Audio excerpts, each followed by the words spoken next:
AYUSH ತೆಂಕನಡಿಯೂರು ಇನ್ನಿತ ದಿನಮಾನಡು karate ವಿಭಾಗಡು ಮಮಲ್ಲ ಸಾಧನೆ ಮಂತಿನ ಚಿತ್ತಿನ ಆಯುಷ್ ಅಣ್ಣಗ ವೇದಿಕೆದ ಮಿತ್ತ ಚವಡಿದ ಮಾನದಿಗೆದ ಗದ್ದಿಗೆ ಗೆದ್ದುಕೊಳ್ಳೋದಿಲ್ಲ 2013 ನಡೆತಿನ ಚಿತ್ತಿನ ರಾಜ್ಯ ಮಟ್ಟದ ಕರಾಟೆ ಸ್ಪರ್ಧೆಯಲ್ಲಿ ಕಾಟ ವಿಭಾಗದ ದ್ವಿತೀಯ ಸ್ಥಾನ 2022 ನಡೆತಿನ ಚಿತ್ತಿನ ತಾಲೂಕು ಮಟ್ಟದ ಕರಾಟೆ ಸ್ಪರ್ಧೆಯಲ್ಲಿ ಮೂರನೇ ಸ್ಥಾನ 2023 ರಾಷ್ಟ್ರ ಮಟ್ಟದ ಸ್ಪರ್ಧೆಯಲ್ಲಿ ಕುಮಟೆ ವಿಭಾಗಡು 2ನೇ ಸ್ಥಾನ ವರ್ಮನೆ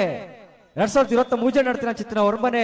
ರೈನ್ಬೋ ಕಪ್ ಕುಮಟೆ ವಿಭಾಗಡು 2ನೇ ಸ್ಥಾನ ಕಾಟ ವಿಭಾಗಡು 3ನೇ ಸ್ಥಾನ 2024 ಅಂತಾರಾಷ್ಟ್ರೀಯ ಮಟ್ಟದ ಕರಾಟೆ ಸ್ಪರ್ಧೆ ಕುಮಟೆ ಬಕ್ಕ ಕಾಟ ವಿಭಾಗಡು 3ನೇ ಸ್ಥಾನ ಪಡೆದೆ ಡಿಸೆಂಬರ್ 13 ಬಕ್ಕ 14ನೇ ತಾರೀಕು ಅಜ್ಜರಕಾಡ್ ನಡೆತಿನ Edamane Tulunadu national level open karate championship KBK cup ಭಾಗವಹಿಸಿದೆ ಕಾಟ ವಿಭಾಗಡು ಬಂಗಾರದ ಪದಕ ಗೆದ್ದಿನ ಚಿತ್ತಿನ ಬಂಗಾರದ ಹುಡುಗೆ ಶ್ರೀಯುತ ಆಯುಷ್ ತೆಂಕನಡಿಯೂರು ವರೆಗೆ ನಿಂತ ಪೊರ್ಲ ವೇದಿಕೆ ಪೊರ್ಲ ಮಾನದಿಗನ ಸಂದಾಯ ಮಾರ್ಪಾಡು ಭಿನ್ನ ಮತ್ತದಲ್ಲ ಶ್ರೀಮತಿ ಸ್ವಾತಿ ಬಕ್ಕ ಶ್ರೀ ಜನಾರ್ದನ ಮಕ್ಕಳಿನ ಸುಪುತ್ರಾಯನ ಚಿತ್ತಿನ ತೆಂಕನಡಿಯೂರದ ಶ್ರೀ ಆಯುಷ್ ತೆಂಕನಡಿಯೂರು ಪ್ರಸ್ತುತ Siddappa Gowda English medium school 7ನೇ ತರಗತಿ ವಿದ್ಯಾಭ್ಯಾಸ ಮಲ್ಪನ ಚಿತ್ತಿನ ಮೇರೆಗೆ ನಾತೆ ಕರಾಟೆ ಕ್ಷೇತ್ರಡು ಎತ್ತರದ